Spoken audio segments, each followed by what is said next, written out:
Hi everyone, this is Rihanna from A Frugal Life, and today we're going to be talking about how and why you want to raise your credit score. So some people, especially those in the frugal living community, think that a credit score is not that important, especially if you're trying to stay out of debt, you don't really put a lot on credit, and you try to pay for things in cash. But actually, it's very important to have a good credit score for a number of reasons, not just to rack up things on credit cards. So one of the reasons, of course, is the ability to easily or more easily buy a house, a car, get credit cards, get store credit cards, get various lines of credit for different reasons. A good credit score will enable you to apply for and be accepted for those things and to get lower interest rates when you do apply for those things. Credit scores are actually checked in a number of situations. If you just want to rent an apartment, get better rates on your car insurance, or sometimes even applying for jobs in the financial sector, even lower paid jobs like just a teller or something like that in a bank, do check your credit score to check on your dependability and your reliability and how safe you are with money. So you want to have a good credit score whether you plan on putting actual things on credit or not. You want to raise that credit score up as high as you can. You can get approved for applications for things down the line. So the first way to keep a good credit score is, of course, to pay everything on time. If you do have credit out in any way, books from the library, in some library systems that actually check your credit and they can ding your credit score for not turning things back in on time. So whether it's a library book, a credit card payment, a car payment, make sure that you always pay it on time or early.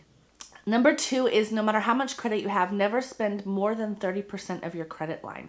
So if you have a $3,000 credit card, never rack up more than $1,000 worth of charges. If you have a $300 credit card, never rack up more than $100 worth of charges. And this actually goes for your credit in general. So if you have an all-encompassing amount between your car, your house, your credit cards of a certain amount, just make sure that you're spending less than 30% of that amount actually out on your balance and keep everything else paid down. So 30% is the maximum you want to spend. It's actually better if you keep under 10%.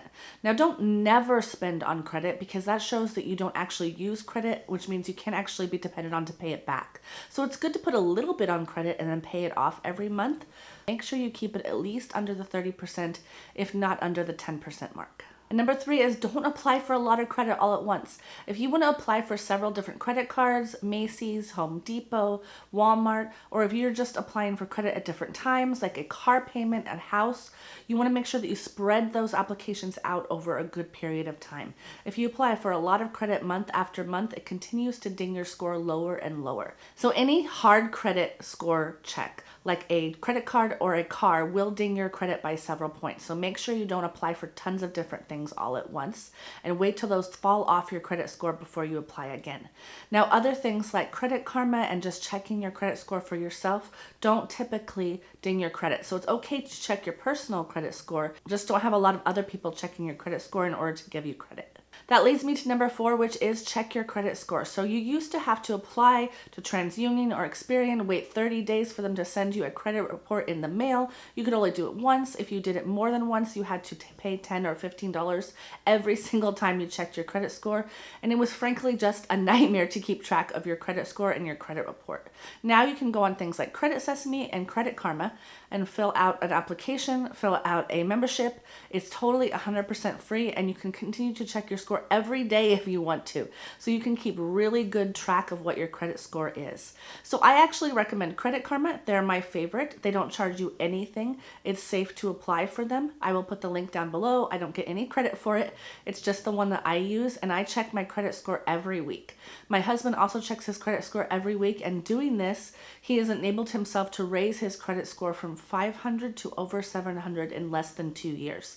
So just keeping good track of your credit score and filing disputes if you need to, making sure that you're not overdrafting anything, make sure you're not paying anything late, make sure you keep track of good credit and bad credit. Just monitoring it will help you keep a good credit score. So number five is to automate your payments if you can. So if you keep good enough track of your bill paying, you can actually automate your payments on your bank account. So most bank accounts do this.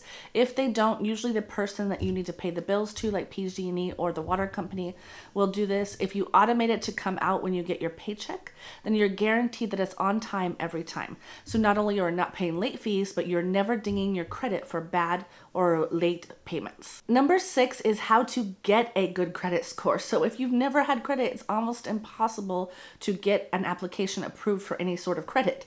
It's a catch-22. So what you want to do is get a secured card or get on somebody else's card. So when I was first trying to get a credit report with actual good credit on it and to get a credit score up there so I could do things like buy a house, I didn't have any credit. So I took $300 and put it in an account with my Wells Fargo bank account and was able to get a secured credit card. A secured credit card means that they keep that $300 in the bank, and if you go over or don't make your payments, they can take that $300 for you. Now, as long as you make your payments every time, after a year, they give the $300 back to you, and then you just have a regular $300 credit card. You can do a secured card for other amounts like $500 or $1,000 too. It just depends on what bank you go to.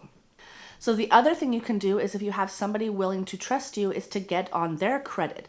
So my dad was willing to put me on his American Express card. My mom put me on her Discover card as a secondary user, and I stayed on there for several years. So their excellent credit reflected on me. I never used the card, or I only used it in emergencies and then paid it off, or they paid it off. Either way, it actually racked up my credit score and got it back into a good place where I could actually apply for my own credit.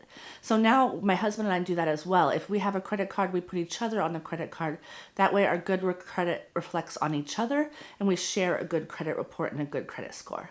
And the last thing I'm going to say is something you won't have to worry about if you followed all of my other tips, and that is to avoid bankruptcies and avoid foreclosures. Never get something taken away from you because you didn't pay for it. So don't not pay your bills. Don't not pay your car. Don't not pay your house. If you're getting into a bad situation where you can't pay it, for instance, right now during the pandemic, they will usually work with you. So call them immediately. Don't wait. Don't get scared. Call your creditors immediately if you can't pay and make arrangements. So sometimes they will give you a forbearance or a deferment. They will push out payments to the end of the loan. They may skip a payment for you. Creditors, if you contact them right away, are usually willing to work with you to help you stay in a good credit and a good financial place. So don't fall into the trap of going into foreclosure on anything. So that's it. Very quick video today. If you like this video and want to hear more about credit scores or anything like that, please comment down below and let me know what I can help you learn. If you want to, subscribe and hit the notification bell so you don't miss my further videos. And we are trying to do a video every day for the rest of the year, so make sure you hit that subscribe button so you don't miss tomorrow's video.